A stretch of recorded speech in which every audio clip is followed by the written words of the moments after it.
Добро, дали може да почнеме? Значи, во англиската верзија на Европската конвенција за човекови права, членот 3 се нарекува Prohibition of Torture. Вика, no one shall be subject to torture of the inhuman or degrading treatment of punishment.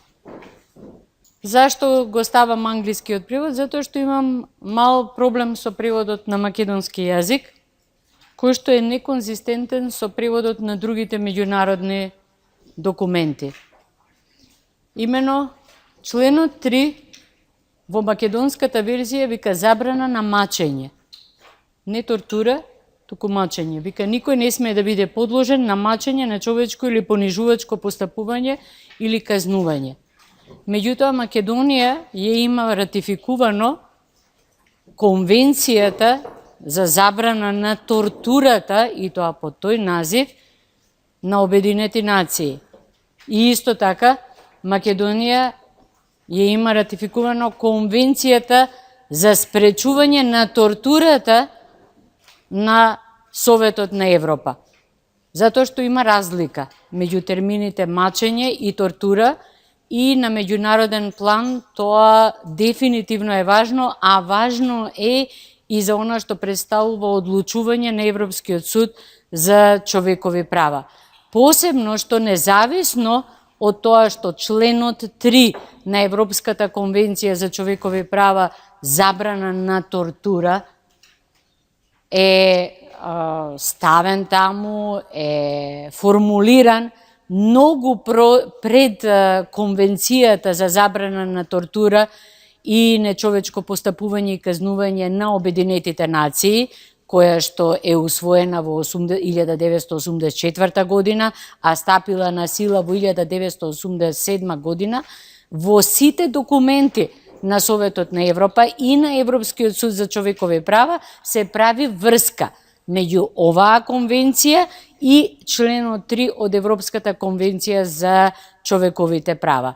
Значи, тие се повикуваат на оваа конвенција и викаат дека во првиот дел никој не смее да биде подложен на тортура, се прифаќа дефиницијата на тортурата која што е дадена во оваа конвенција и се третира тортурата така како што е дадена во оваа конвенција. Поширокиот елемент, нечовечко и понижувачко постапување и казнување е оној поширок дел кој што го прифаќа Европската конвенција и кој што во рамките на Европскиот суд за човекови права се третира како дел од процесот, односно процесните елементи кои што се поврзани со актот на тортура. Заради тоа, ние сега ќе го поминиме значењето на тортура врз основа на ЮН, односно на Конвенцијата на Обединети нации за заштита од тортура, така како што е прифатена и во Европската конвенција за спречување од тортура и врз основа на што делува и СПТ, односно Комитетот за спречување на тортура на Советот на Европа. И доколку ги погледните самите одлуки, пресуди на Европскиот суд за човекови права, ќе видите дека во основа тие се водат од оваа конвенција, односно од тоа сваќање на тортурата. Во спротивно може да дојде до големи забуни. Зошто тортурата е апсолутно забранета? Што е тоа што ја прави апсолутно забранета? Зашто нема исклучоци? Зашто нема став 2 во членот 3 на Европската конвенција за човекови права? Добро? Значи, забраната на тортура, како апсолутна забрана. Што значи тортурата? Еве, вие од вашето знаење, од она што сте го читале, што подразбирате кога ќе се изговори зборот тортура? Да, во суштина многу сте близко до она што представува дефиниција на тортурата, која што е една од најсложените дефиниции во меѓународното законодавство, односно едно од најсложените покрај дефиницијата за забрана на дискриминација и која што е составена од повеќе делови, меѓутоа она кое што е прва карактеристика кога станува збор за тортурата, е тоа дека постои апсолутна забрана. Никој, нема освен, нема бат, нема било каков изговор. Никој нема да биде подложен на тортура или на суров, нехуман или понижувачки третман или казна. Значи, ова никој е едно од оние апсолутни константи на меѓународното право. И вика, секој има право на заштита од тортура. Ова, дека секој има право на заштита од тортура е дел од заштитата која што ја нуди Европскиот суд за човекови права и слободи. Оно што го зборевме преска. Значи и тогаш кога постои сомневање дека човекот не добил соодветна заштита, односно не добил таков вид на судска процедура во која што ќе биде соодветно докажано дали имало или немало акт на тортура, се смета дека представува повреда на членот 3, односно дека државата не успеала да го заштити правото кое што се гарантира со членот 3 во Европската конвенција за човекови права. Значи, двата елементи, и материјалниот и процесниот, се на исто рамниште, на еднакво рамниште ставени кога станува збор за заштитата, за правото никој да не биде подложен на тортура. И сега имаме една многу долга, многу интересна дефиниција која што ќе пробаме да ја разглобиме. Во целина таа вика: тортура е секој акт, значи постои некакво дејствие, со кој на некое лице му се нанесува големо страдање, физичко или душевно, со цел од него или од некое трето лице да се добие известување или признание, да се казни за некое дело кое тоа или некое трето лице го сторило, или има сомнение дека го сторило, да се заплаши или врз него да се изврши притисок, или некое трето лице да се заплаши или врз него да се изврши притисок, или од кој било друг мотив заснован врз каква било форма на дискриминација, кога таквата болка или страдање ги нанесува некој службеник на јавна служба или некое друго лице кое действува по службена должност или врз основа на изречен налог или согласност на службено лице. Сега ќе ги разгледаме сите елементи на дефиницијата поединечно. Сите елементи мораат комплементарно да бидат присутни за да може да зборуваме за акт на тортура. Доколку некој од елементите недостасува, тогаш не може да зборуваме за акт на тортура, за она што е апсолутно забрането. Значи, кои се составни делови на дефиницијата? Ова се жртви на тортура и тоа во Македонија. Значи, не представува суштински дел на дефиницијата кој е жртва на тортурата. Не интересира. Значи, апсолутно не интересира дали е тоа сторител на кривично дело или не, дали е терорист или не, дали е лишен од слобода или не, дали е веќе казнет, дали е прогласен за виновен за нешто или не. Апсолутно, било која карактеристика на жртвата на тортура нема никакво значење за да препознаеме тортура во одреден чин, во одреден акт. Дали е ова јасно? Значи, апсолутно не интересира кој, што, каков е, што направил, што мислиме дека ќе направи, што мислиме дека направил некој кој што е жртва или предпоставена жртва на тортура. Значи, воопшто не интересира. Не разговараме за жртвата. Вториот елемент, не интересира местото кај што се изведува тортурата. Може да биде во затворена институција, значи може да биде во психијатриска болница, во затвор, во притвор, во полициска станица, може да биде во комбе, така. Тоа, да речеме, е многу карактеристично за руската полиција.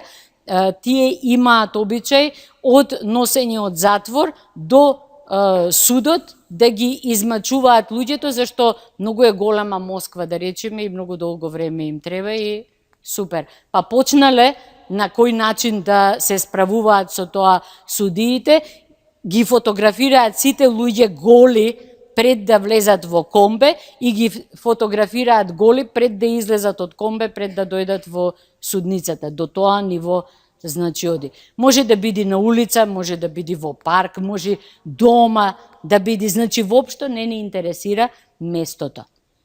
И не ни интересира времето на изведување. Значи, овие се три елементи кои што апсолутно немаат никакво значење за тоа дали некој акт ќе го сметаме за тортура или нема да го сметаме за тортура. Значи, воопшто нема зашто да се расправаме, да разгледуваме било каква забелешка која што е поврзана со некој од овие елементи. Меѓутоа, и покрај тоа што не интересира времето на изведување, според меѓународните тела кои што се бават со тортурата, посебно со превенција, спречување на тортура, има ризични периоди каде што може да очекуваме во поголем број од случаите дека може да дојде до тортура. Да речеме, во периодот на првото лишување од слобода во полициска станица може да дојде до тортура. Во ова пренесување во комбе може да дојде до тортура. Во процесот на лишување од слобода може полесно да дојде до акт на тортура. Значи има некои ризични периоди. Прво, вика секој акт, значи секој, апсолутно секоја активност, при што се што може да измисли човекот за да нанесе болка или некаков вид на страдање на друго човечко суштество. Ве уверувам, луѓето се неверојатно креативни во измислувањето на различни начини на мачење на другите луѓе. Јас ќе ви дадам потоа врска со еден посебен водич за откривање на тортурата кај луѓето, тоа е Истанбулскиот протокол, во кој што се дадени некои основни насоки за да може да се препознае тортура, заради тоа што има одредени физички активности кои што навидум не оставаат белези на човекот, меѓутоа во суштина представуваат акти на неверојатно големо мачење, односно нанесување болка.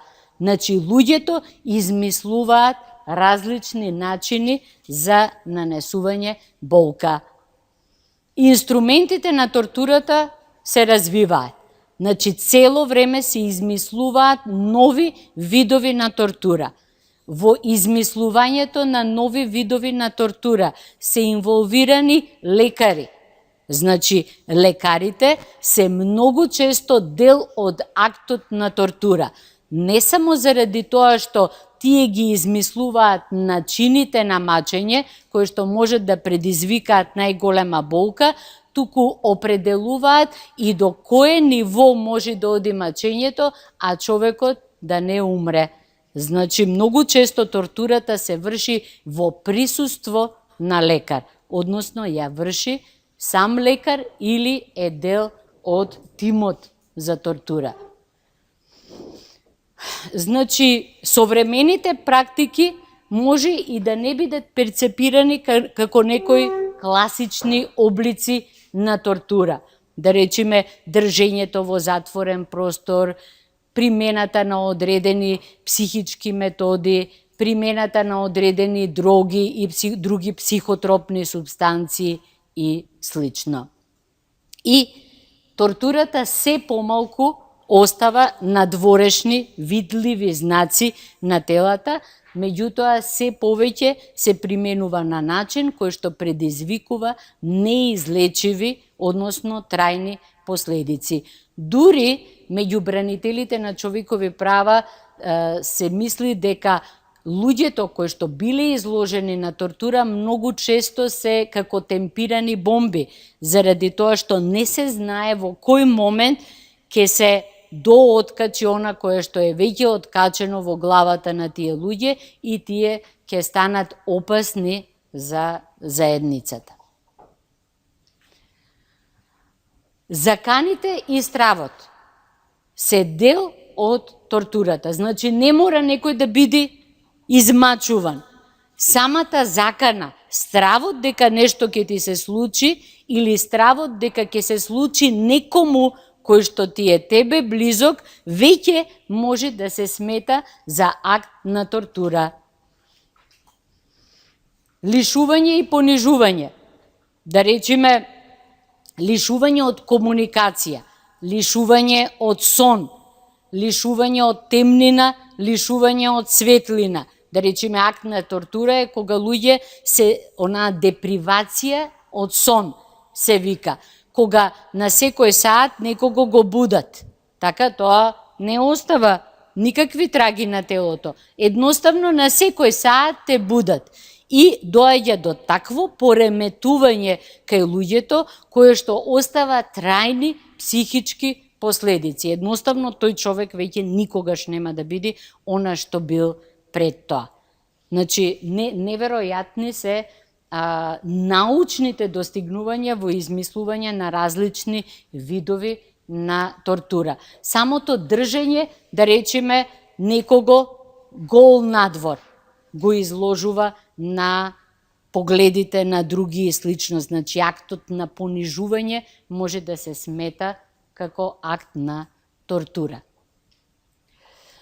Наркотиците, хипнозата и самицата. Зашто кога се оди по затворите, посебно кога Комитетот за превенција од тортура на Советот на Европа оди во затворите, прво проверува колку луѓе има во самиците, зашто се наоѓаат во самиците, колку време се наоѓаат во самица и која е репетитивноста на нивното ставање во самица. Заради тоа што луѓето се социјални битија. Седењето во 4 ѕида, затворен во одреден многу ограничен простор е вид на тортура. И заради тоа мора и во самите закони, и во самите подзаконски акти е предвидено колку е најголемата должина на самица, колку пати може да се применува репетитивно тоа и дали човекот на било каков начин бил изложен на поголемо престојување во самица. Болката во секој случај е дел од тортурата на било каков начин да е направена. За притворот рековме дека е исто така дел од тортурата, односно може да се смета како дел од тортурата. Сега, составен дел на самата дефиниција е одреден вид на страдање. Не секое страдање се смета како составен елемент, компонента на тортурата. Има еден принцип кој што вика дека мора да има правило, почитување на правилото de minimis, односно минимална граница на страдање кое што се смета дека во моментот кога ќе биде надмината станува збор за тортура. Значи, страдањето мора да биде големо за да можеме да зборуваме за тортура. Ако одам и на Мартина и удрам шамар, не може тоа да се смета за тортура. Така? Значи, може да биде... Молам? Да. Може понижувачко да биде и слично, меѓутоа не е тортура. Така? Меѓутоа, и самото тоа големо е проблематизирано во документите кои што се бават со тортурата. Имено има субјективни елементи за определувањето на тоа што е големо. Да речеме, некој здрав, јак, еве, како колегата, како се вика? Како се викавте? Ете, како него, ако почнат да го тепаат, удримавај, абе ништо гајле нема човеков. Вика, абе си изнамачивме, никако не можеме ништо да му направиме. Колешкава ја фатат, ја удрат 2 пати, готова е. Значи, има субјективна разлика. Да речеме, како тортура може да се смета доколку некој има некоја посебна потреба и заради тоа се намалува нивото, границата на она што представува големо страдање. Да речеме, доколку некој кој што е болен од шекер се лиши од храна и од инсулин или од вода, тоа ќе се смета за тортура. Ако некој кој што не боледува од шекер се лиши одреден период од храна, од вода, не мора да ја премини таа граница, се уште не мора да биде таков вид на страдање, таков вид на загрозување на животот, кој што се смета за тортура. Така, културното обкружување исто така се зема предвид кога се одредува дали станува збор за големо страдање.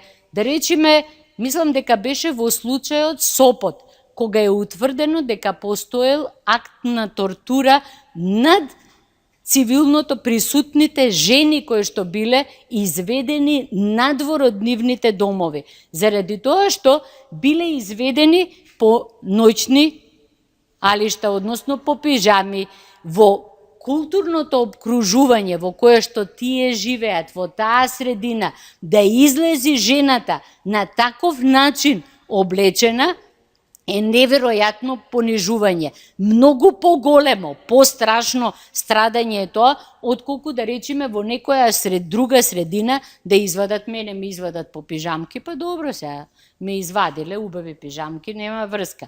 Така, значи, многу е важно културното обкружување за мерење на нивото на големината на страдањето. Физичкото страдање е поврзано со различни видови на повреди на телото, значи било какви, било да станува збор за надворешни или на внатрешните органи. Да речеме, има еден многу специфичен начин на мачење во Малезија со ставање во женските полови органи на една риба која што ќе ја повлечиш, ги шили крлушките и ги распорува внатре женските органи. Значи, ви кажувам, многу интересни начини на мачење. Или израелците применуваат еден вид на мачење кој што се вика Аполо. Се става човекот во звоно едно големо и се удира под звоното додека не се скинат ушните тапанчиња и не почне да крвари од ушните тапанчиња. Тоа е тортура, свеќате? Не е воопшто смешно. Многу е страшна, нели? Било кој облик на сакатење, било да се работи за видливо или невидливо сакатење и се разбира смртта. Меѓутоа, во суштина, целта на тортурата многу ретко е смрт. Дури и гледаат луѓето да не дојде до смрт. Било која физичка реакција, да речеме, многу чест начин на мачење, посебно порано во британските затвори на следбениците на Ира, било давање на пургативи, значи лекарства кои што предизвикуваат повраќање и пролив и оставање по 3-4 дена да седат во нивните фекали. Еден од првите случаи на Советот на Европа против Британија во врска со тортура на следбениците на Ира е токму за таков случај. И се разбира, психичкото, кое што не остава траги, меѓутоа има трајни последици и многу комплексно влијае на околината на човекот, бидејќи многу лесно можеме да го вратиме човекот кој што бил изложен на тортура во средината во која што живеел, без да водиме сметка за она што може да се случи во таа средина. Многу е важна целта на насилството. Значи, мора да има, освен големо страдање, мора да има конкретно определена цел за одреден акт, да го наречеме тортура. Целта на насилството е, како што рече колешката, прво да се добие некој известување, некоја информација. Нешто не интересира, бараме да дознаеме и многу често цел на тортурата го мачиме некого да не каже кај се големите риби и слично. Второ, цел може да биде извлекување на признание. Значи, многу често тортурата се користи со цел да се потпише, да се добие признание за сторено дело. Цел може да биде казнување. Да речеме, кога некој се наоѓа во затвор веќе, не ни е цел нешто од него да дознаеме, не ни е цел нешто да признае, туку едноставно да го казниме, не бил добар, лош бил, педофил бил, ваков бил, онаков, хомосексуалец. Да го казниме, едноставно.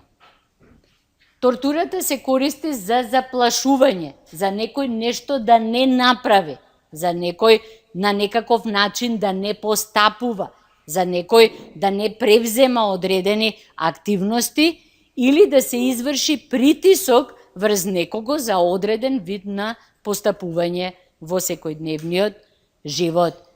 И било кој друг вика мотив кој што се базира на дискриминаторска основа.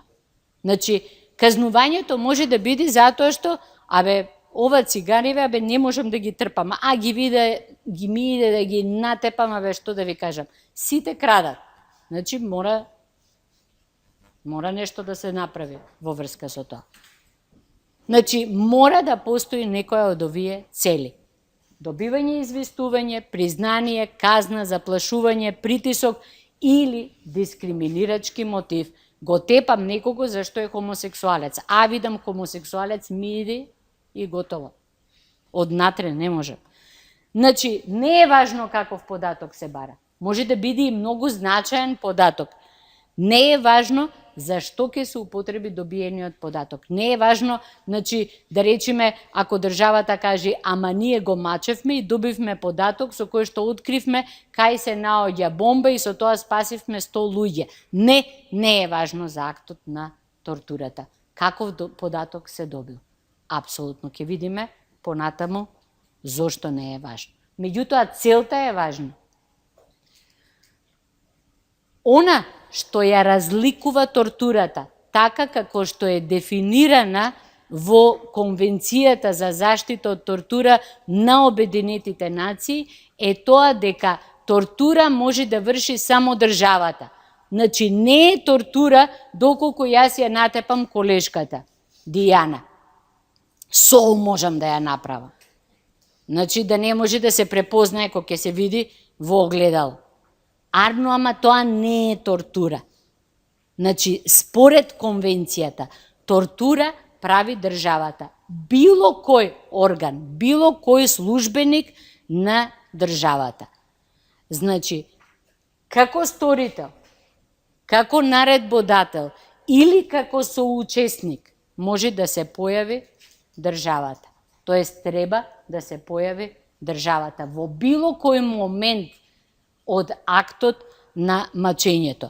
Значи, тоа може да биде државен службеник, значи, може да биде полиција, може да биде војска, може да биде судија, може да биде било кој што на некаков начин е поврзан со државата.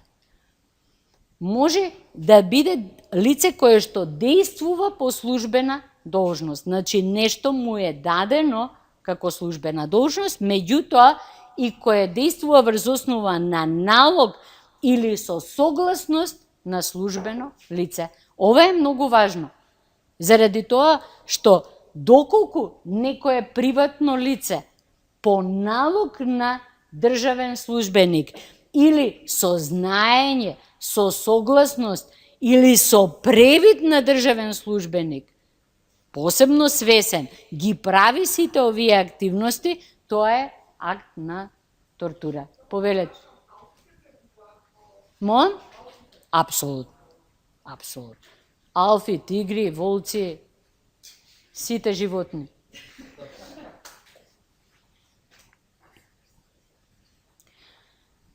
Ова значи дека како извршител на тортурата може да се појави полиција, во некои држави постои жандармерија, може војска, може било кои паравоени структури. Заради тоа, во времето на конфликтот, кога постоеа лавовите, кои што беа паравоена структура, и тие влегуваа во она што представува можни починители на тортура. Значи, заради тоа што тие беа поврзани со официјалните безбедносни сили. Државата им даваше оружје, државата им даваше униформи, државата ги поддржуваше и слично. Антигерилски сили контролирани од страна на државата. Значи, повторно, мора да биде присутна државата. Затворски чувари, било кој државен службеник, доктори, психијатри, медицински сестри, болничари, било кое друго лице кое действува по наредба или со согласност на државен службеник. Значи, многу е широк бројот на луѓе кои што можат да бидат починители на тортура.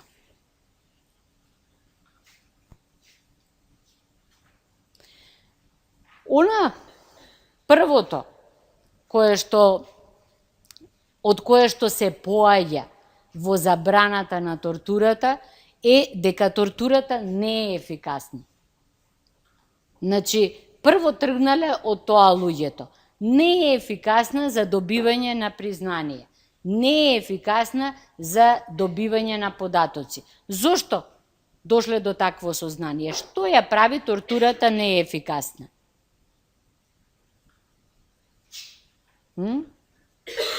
Еве ќе си речеш, ќе му удрам јас неколку бокса, се ќе каже. Мене да ми удрат неколку бокса, јас се ќе кажам и што сум правила, и што не сум правила, и ќе речам, жими мајка, тоа сум го направила.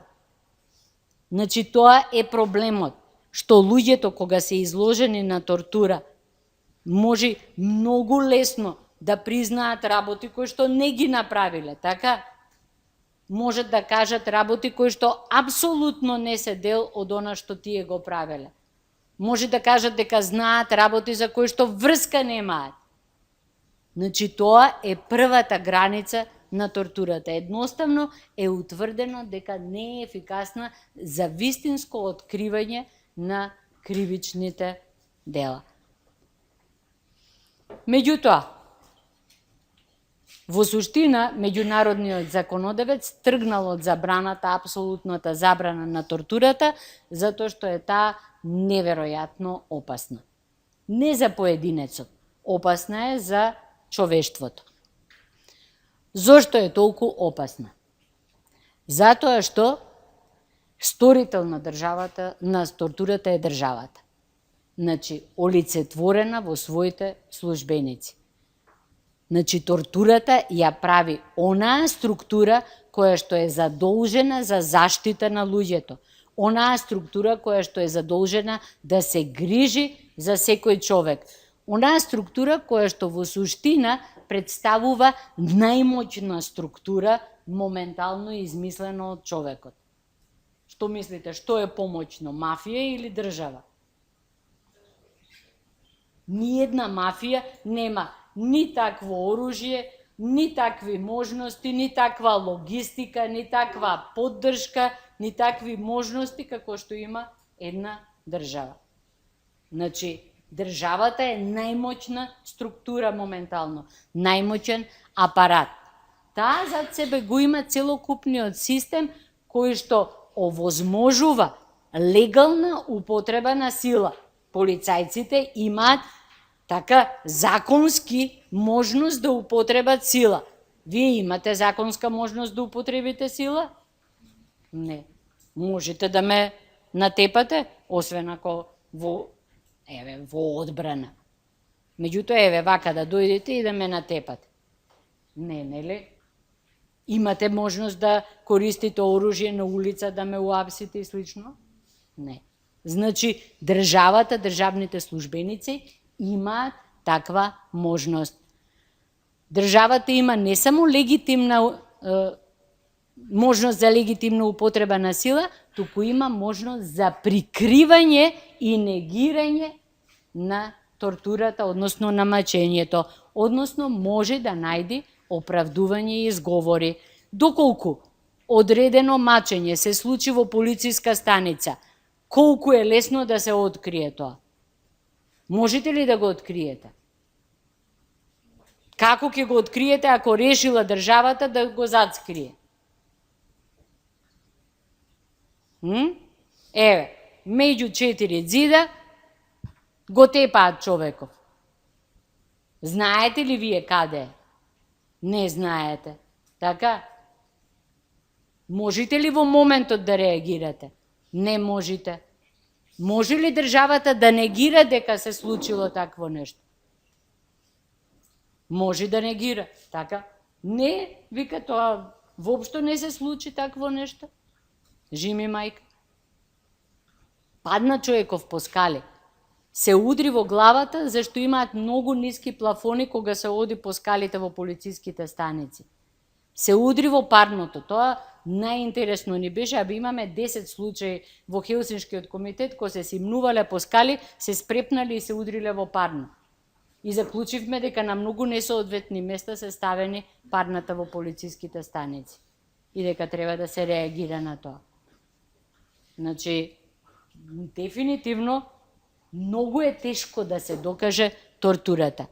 И државата има можност да ја истражува, има можност да ја употреби науката, за да може да изложи некого на тортура. Многу е комплексна повредата. Значи, со актот на тортура се нарушува достоинството, физичкиот интегритет, психичкиот интегритет, приватноста. Значи, основните човекови права се загрозени со актот на тортурата. И многу е тешка борбата со тортурата. Заради тоа ја направиле апсолутна забраната. Зошто е тешка борбата со тортурата? Што ја прави тешка борбата со тортурата? Треба да се докаже дека државата е извршила тортурата, а државата има сите системи за се заштити од докажувањето. Прво тоа. Друго, што друго ја прави тешка за докажување? Тешка самата борба со тортурата. Повелете?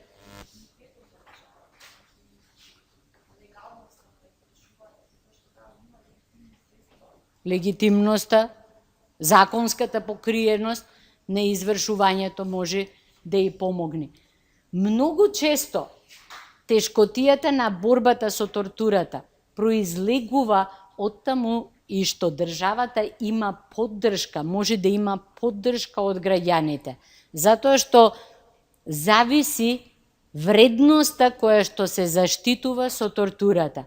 Да речиме, ако во јавност излезе дека бил изложен на тортура некој педофил, колку луѓе ќе застанат на негова страна, а колку луѓе ќе застанат на страна на државата? Еве, кажете ми вие лично. Колку луѓе ќе застанат во одбрана на правото на тој човек да не биде изложен на тортура? Така?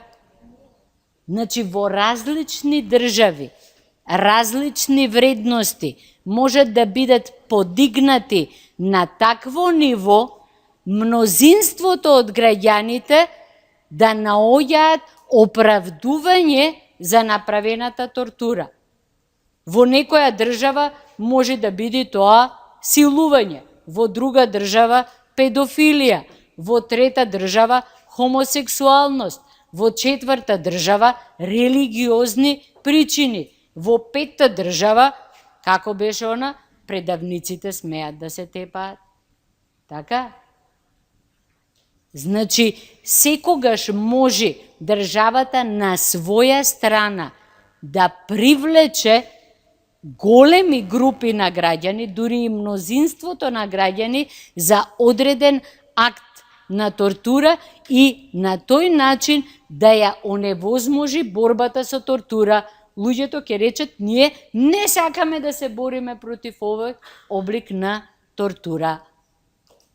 Значи, прво е проблематична улогата на државата, тоа што станува збор за државни службеници кои што сами себе ќе си се чуваат, така многу е нормално луѓето да си се пазат. Јас тебе ти го пазам грбот, ти ми го пазиш мене грбот. Многу е често премолчувањето, негирањето, па дури и оправдувањето. Оправдување кое што наоѓа подкрепа и во одредени случаи кај мнозинството на граѓаните. И пасивноста. Значи, кога станува збор за одредени облици на тортура, кон одредени луѓе, едноставно поголем дел од граѓаните се пасивни. Сега, не е исто некој да ме претепа мене и некој е циганче таму. Не е исто, ако ме претепа мене, тоа е тортура. Ама она циганче, си го барало самото. А и толку разбираат, ако не ги натепаш, ништо не им влегува во глава. Така? Значи, во сето тоа има многу голем удел, она што представува во секој граѓанин и во мнозинството на граѓани постоечки ниво на вредности. Значи, одредени вредности, ако мислат граѓаните дека не смеат да бидат нарушени, ја прифаќаат тортурата. Во различни држави се различни тие вредности и многу е тешко. Многу е тешко добивањето на податоци и сознанија за тортурата. И затоа постои апсолутност на забраната. Нема ама, нема но, нема освен, нема ниту едно можно оправдување кое што може да се искористи во прилог на дозвола за тортура. Не постои. Значи, во меѓународното право, во меѓународните документи и она што го следи Европскиот суд за човекови права во својата пракса е дека нема оправдување за тортурата. Значи, насекаде, во секое време, во секоја ситуација, за било кого без исклучок важи. Значи, не ме интересира дали тој човек направил пред тоа 100 кривични дела. Не ме интересира дали е корисник на дрога или наркоман, како што викаат нашиве, така? Не ме интересира. Ме интересира дали можам да ги препознам елементите на тортура. Не подлежи на преиспитување на целисходноста и потребноста. Значи, кај различни други права, така, кај различни други постапки на државните органи, испитуваме до кое ниво можело да оди, кое е нивото на прифатливост, на употреба на сила, да речеме, како е во Законот за полиција. Сте го читале?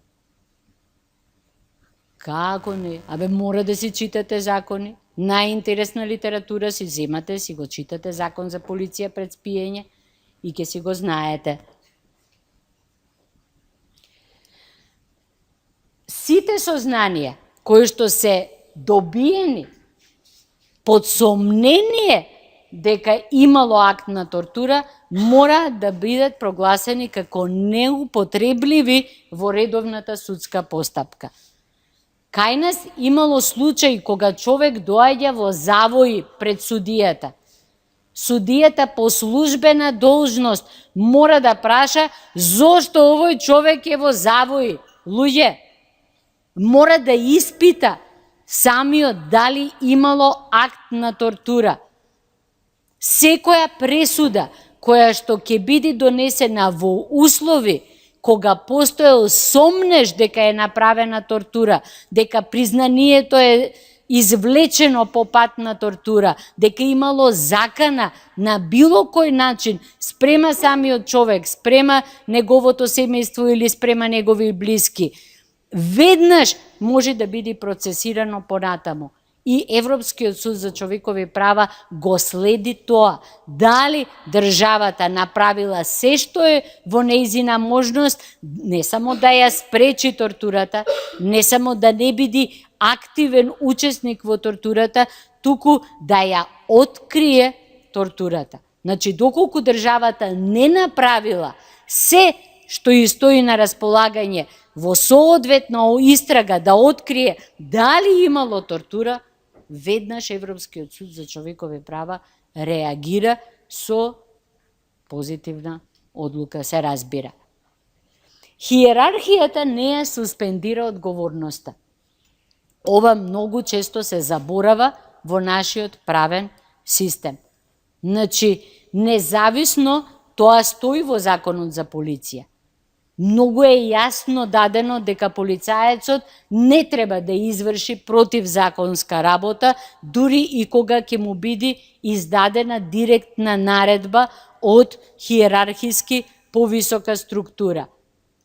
Меѓутоа, важи и обратното, дека во моментот кога некој на одредено ниво, кој што над себе има соодветна хиерархиска структура, која што треба да води грижа што прави, како пријави, да го контролира, не реагирало на акт на тортура, мора да постои одговорност, хиерархиска одговорност и за надредените.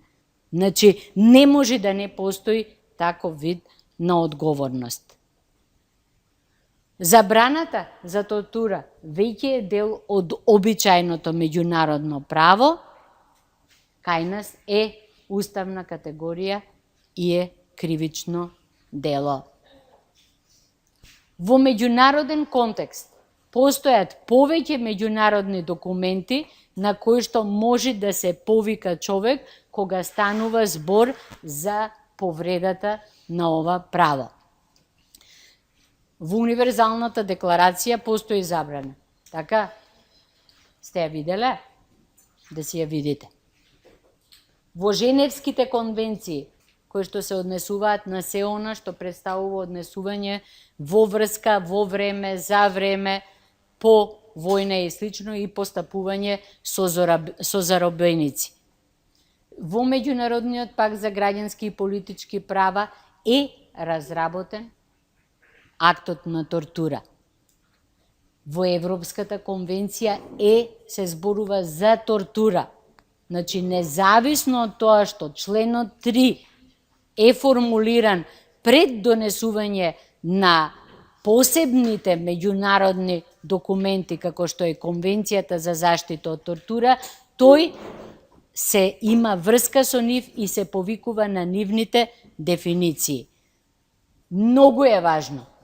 Значи, независно што е на ниво на Обединети нации, доколку водите случај врз основа на членот 3 на Европската конвенција за човекови права, да ја имате предвид и Конвенцијата против тортура на Обединети нации. Заради тоа што Европскиот суд за човекови права јасно и гласно вели дека членот 3 е поврзан, се базира и ја прифаќа дефиницијата на Конвенцијата на Обединети нации. Заради тоа што во Европската конвенција и во работењето на Европскиот суд не постои посебна дефиниција на тортурата. Тие ја прифаќаат дефиницијата на тортура на Конвенцијата на Обединети нации и одат чекор понатаму со проширувањето на мачењето. Значи, не е потесно, туку пошироко е сваќањето на членот 3 на Конвенцијата. И во секој случај би било убаво да имате предвид Европската конвенција за превенција од тортура и друго сурово и нечовечко постапување или казнување. Значи, оваа конвенција не определува право, туку е таа процедурална конвенција која што го возможува постоењето на Комитетот за превенција од тортура. Тој е оној познат CPT, кој што од време на време ги посетува полициските станици, затворите, психијатриските болници и сите други места кај што може да има, кај што очекуваме дека може да има тортура. Значи, не ја консултираме оваа конвенција со цел да ја примениме директно во она што представува наше постапување пред Европскиот суд за човекови права, меѓутоа дел од она што представуваат заклучоци и извештаи на комитетот, можеме мутандис мутанди да ги користиме во нашите дописи, односно во нашите образложенија и да се повикаме дури и на статистичките бројки кои што се дадени во извештаите, а кои што се однесуваат на Република Македонија. Кај нас адвокатите многу малку ги користат тие странични конвенции за да го поддржат она што го зборуваат во индивидуалните комуникации, индивидуалните акти со кои што настапуваат пред Европскиот суд за човекови права. Меѓутоа, тие странични податоци се многу важни за Европскиот суд за човекови права, затоа што го поддржуваат тврдењето. Вие, ако покажете дека според СПТ имало толку и толку случаи на кога тие утврдиле дека има тортура со притвор, вашиот конкретен случај за притвор веднаш ќе добие во снага. Ме разбирате? Или дека имало толку и толку случаи каде што СПТ утврдил проблеми со третманот во психијатриска болница. Вашиот конкретен случај може да добие насилина. Значи, не е тоа директно дел од она што представува ваша изработена, значи, случај на кој што работите, меѓутоа е подкрепа на она што го давате како општа слика, како контекст во кој што се случува она за што настапувате пред Европскиот суд за човекови права. Многу е интересно, многу е добро да се користат тие облици на поддршка. Понатаму, ова се разработува, иначе оваа слика е ограда, тројна ограда околу малолетнички затвор во Москва, во кој што јас бев, јас го имам сликано. Во секоја од овие одеа оние кучиња убици, а во оградата има електрична струја пуштено. Таму беа деца меѓу 10 и 14 години сместени. Многу беше страшно. Доколку некој од вас сака посебно да се бави со тортурата како проблем и доколку навистина сакате да разработите некој од овие елементи понатаму во конкретното постапување пред Европскиот суд за човекови права, многу можат да ви помогнат Токиската декларација, принципите на медицинската етика. Тука имаше неколку случаи, да речеме, во текот на конфликтот од 2001 година, кога можеше одредени случаи поврзани со непружење на помош, оставање на луѓе кои што беа перцепирани како луѓе на учака и слично, без соодветна медицинска нега, да бидат третирани како акти на тортура. Меѓутоа, тогаш, поради општото јавно мнение и слично, не успеавме да најдеме адвокати кои што би сакале да ги процесираат овие случаи. Полициската тортура и малтретирање врз расна основа во Западна Европа, како препораки до владите, програмите за превенција на Amnesty International, кодексот за службеници на Обединети нации, минимумот стандарди, правилата за заштита на малолетници лишени од слобода. Многу се интересни овие европски затворски правила. Доколку водите случај каде што може да се индицира прекршување на членот 3, кое што настанало во време на одслужување на казната затвор или притвор, или во рамките на психијатриските установи, многу е добро да ги имате предвид овие европски затворски правила и на нив да се повикувате, и секако Истанбулскиот протокол. Јас ќе дадам овдека, значи ќе ви го испратат линкот, за да не го печатиме, затоа што е многу голем, 100 страни и повеќе има на Истанбулскиот протокол, кој што многу јасно создава чек листи по кои што може да одите и да проверите дали во одреден случај може да е индициран акт на тортура за да си бидите вие сигурни, за да знаете вие дали можете да настапувате и пред Европскиот суд за човекови права како прекршување на членот 3. Постојат повеќе меѓународни институции кои што се борат против тортурата и чии што извештаи, меѓутоа и помош може да ја користите при градење на вашите случаи доколку работите на таков вид на случаи. Значи, Комитетот против тортура на ниво на Обединети нации секогаш дава помош, односно може да се добијат совети доколку се побараат. Комитетот за човекови права, исто на Обединети нации, Комисијата за човекови права, посебно би упатила на специјалниот известител за прашање што се однесуваат на тортурата. Тоа е дел од специјалните процедури на Обединети нации кои што се занимаваат со тоа и се разбира Меѓународниот кривичен суд. Комитетот за превенција од тортура на Советот на Европа, ова е влезот во тој малолетничкиот затвор, што ви кажував. Прв пат ги отворија вратите тогаш кога отидовме ние.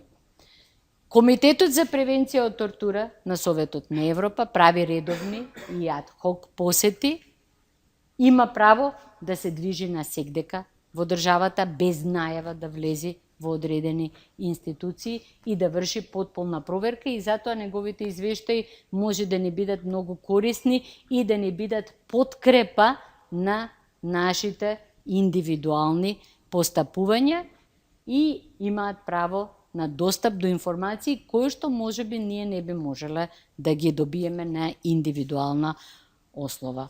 И имаат право, имаат можност да прават индивидуални интервјуа, дури и со луѓето кои што се во притвор, луѓе кои што ќе ги најдат во полициските станици, луѓе кои што се во самици, луѓе во психијатриските болници, значи нема никакво ограничување, нема никаква забрана и затоа многу може да се користи овој комитет за нашите цели. Многу е интересен. Тортурата е феномен на денешнината. Значи не постои само во Македонија. Напротив. Мислам, тоа е проблем. На светско ниво не постои ниту една најразвиена демократија во светот во која што нема индиции за дури и докази за користење на тортурата во функција на постигнување на одредени цели на државата. Меѓутоа, тоа е и тест за државата на кое ниво е нејзината демократија, меѓутоа и предизвик за меѓународната заедница. Силите на Обединети нации исто така многу често се сторители на тортура. Се смета за тортура затоа што се тие сили на државите. Значи, ова се сили на Обединетите нации кои што печат фатен терорист. Го испекле, жив, вистина. Постојат такви случаи, се судат, ретко се успева да се докажи, меѓутоа дефинитивно постои. Затоа што насилството може да има меѓународни размери.